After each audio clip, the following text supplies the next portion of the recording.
For many African countries, attracting foreign investment has always been a challenge. And now it's become even more difficult with an economic downturn in Europe and the United States. So here's how some African countries have responded. They've set up what are known as free trade zones. These are places where multinationals can come in, set up shop, and in some cases pay little or sometimes no tax at all.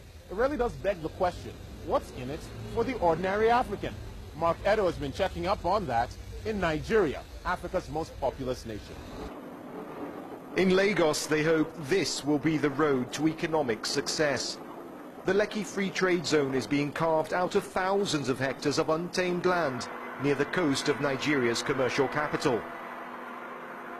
The first part is 3,000 hectares. They call Shola Oworu the empress of the zone. This former city banker is in charge of creating what she believes will become the Dubai of West Africa. The idea is actually to create a new model city, not just industrial, also a residential commercial area, so that you have a self-sustaining city. While Lagos State is providing the land, a Chinese consortium is responsible for the actual construction. And there's a lot to build. The zone will have its own international airport, deep sea port, and its own water, power and sewage systems. The idea is to have the zone as a catalyst for economic development in Lagos State, diversify the economy. We would want to attract foreign direct investments into Lagos State.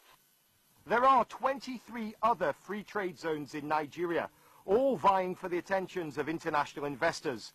But the Lekki Free Trade Zone here in Lagos has one big advantage: size.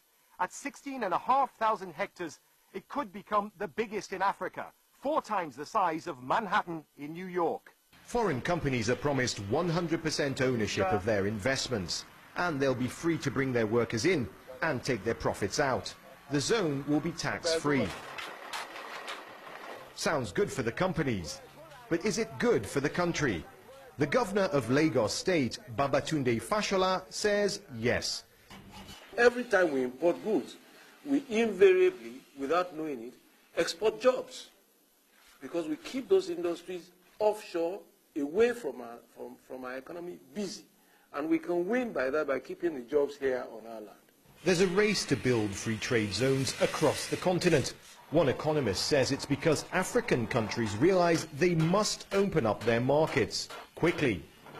The truth is that the nation as a whole and the markets as a whole have come to accept that they must move in the direction of free trade. Because one, it opens up their markets, so investment flows come in. Two, it makes their domestic industries more competitive. That's the hope for the Lekki Free Trade Zone. But back at the zone, Shola Oworu can't dwell on what might be. She's got a new model city to build. Mark Edo, Africa Business Report, Lagos, Nigeria. That ends part 1 of Africa Business Report. Stay